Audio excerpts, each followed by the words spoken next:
Quantum numbers. What are quantum numbers? Why we should read quantum numbers? Quantum number help us in finding the electron in an atom.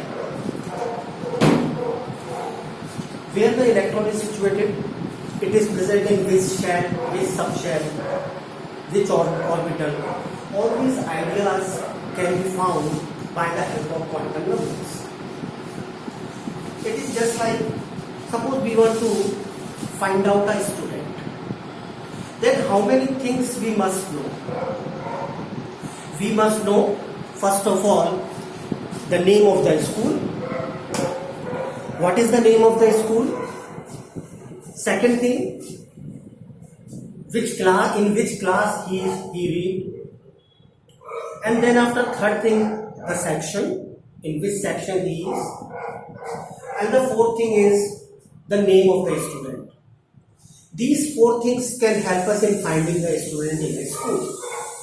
Absolutely in the same way, if we know the shell, if we know the subshell, and we know the orbital, then we can find the electron.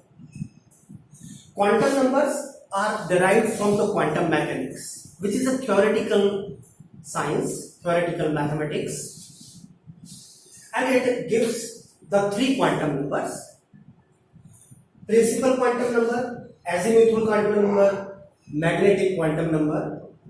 After that, one more quantum number is added, that is spin quantum number. Principal quantum number is represented by n. It will tell us about the shell. Azimuthal quantum number is represented by L, and it will tell us about the subshells. Magnetic quantum number is represented by M. It will give the idea of orbital, and spin quantum number will tell us about the electron, spin of the electron. First of all, we will begin with the principal quantum number. It tells us about the radius of a shell. Radius of a shell. The formula is radius of nth orbit is equal to n square h square upon 4 pi square mz square, where h is the Planck's constant, z is the atomic number, E is the charge, m is mass of electron, and n is number of shell. When we will put the value of all the constant except n square and z, we will have this formula: 0.529 n square by z angstrom. With the help of principal quantum number, we can find the energy of an electron in a shell. The formula is minus 2 pi square me4 z square upon n square h square. Minus sign is indicating that the potential energy is in negative. As total energy is the sum of potential energy and kinetic energy, the potential energy is negative, so the total energy also becomes negative. When we will put the value of all the constants except n and z, we will have this mathematical value: minus 2.178 into 10 raised to the power minus 18 at z square upon n square, joule per atom. Suppose we want to convert it to per mole, we will multiply this value with the Avogadro number, and we will get minus 1312 z square upon n square kilojoule per mole. If this value is divided by 1.6 into 10 raised to the power minus 19, then this joule per atom value will convert into electron volts per atom, which is minus 13.6 z square upon n square electron volts per atom. If we talk about the name of the shells, that will be K, L, M and N. The value of N will be 1, 2, 3, 4. How many maximum electron can occupy in a shell? That can be calculated by 2n square. So the value will come, K can have 2 electron maximum, L can have 8, M 18 and N 32. This is, by this way, we can know everything about the shells. If we talk about the azimuthal quantum number, it is represented by L. L gives us idea about the shape of the subshells. What are the names of the subshells? S, P, D and F. These are the letters taken from the name of the spectral lines. S stands for sharp, P stands for principal, D stands for diffuse and F stands for fundamental. The value of L will be 0, 1, 2 and 3. The shapes are spherical, dumbbell, double dumbbell. The name of F is not having any name of this geometry or the shape. It is discrete type. Total electron can be present in a subshell, can be calculated by 2, 2l plus 1.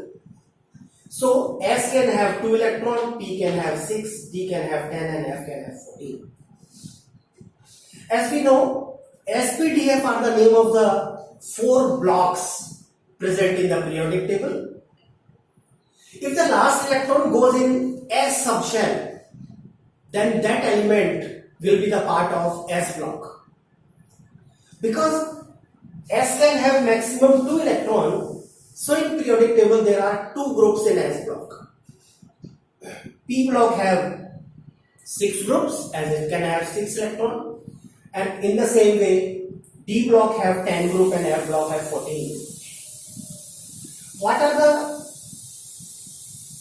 how many subshells are present in a shell? It can be calculated by 0 to n minus 1.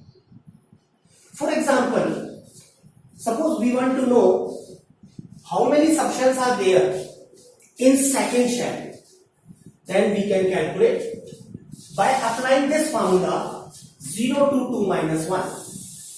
So it will become 0 and 1. That means second shell have 2 subshell, they are S and P subshell. S and P subshell. So how we will write them? S and P may be in all the subshells. So the name we will pronounce 2S and 2P. Exactly in the same way, suppose we want to find out in third shell how many subshells are present. So it will be 0, 1 and 2, S, P, D, 3 subshell. Means to say, the number of subshell will be equal to the number of shell. Second shell have 2 subshells, third shell have 3 subshells. Number are same. Their name will be 3S, 3P and 3D. Now we will talk about the magnetic quantum number. It gives the orientation of a subshell. For each orientation there is one orbital. In principal quantum number we talk about the shell. In azimuthal we talk about the subshell. In magnetic quantum number we will talk about the orbital. And number of orientation we can calculate minus L, 2, 0, 2 plus L. Suppose in P subshell we want to find out the number of orbitals. For P, L is equal to 1. So the value of M will be minus 1, 0 and plus 1. That means P subshell have 3 orbitals. The name will be Px, Py and Pz. Why we are getting the 3 subshells? Because P is having dumbbell shape and dumbbell can be put in 3 ways on XYZ axis, as you can see. If dumbbell is on X, it will be Px. If dumbbell on Y, it will be Py. And when the dumbbell on Z, it will be Pz. M is equal to 0 value is for Pz. Minus 1 and plus 1 value can be for Px and Py, either or.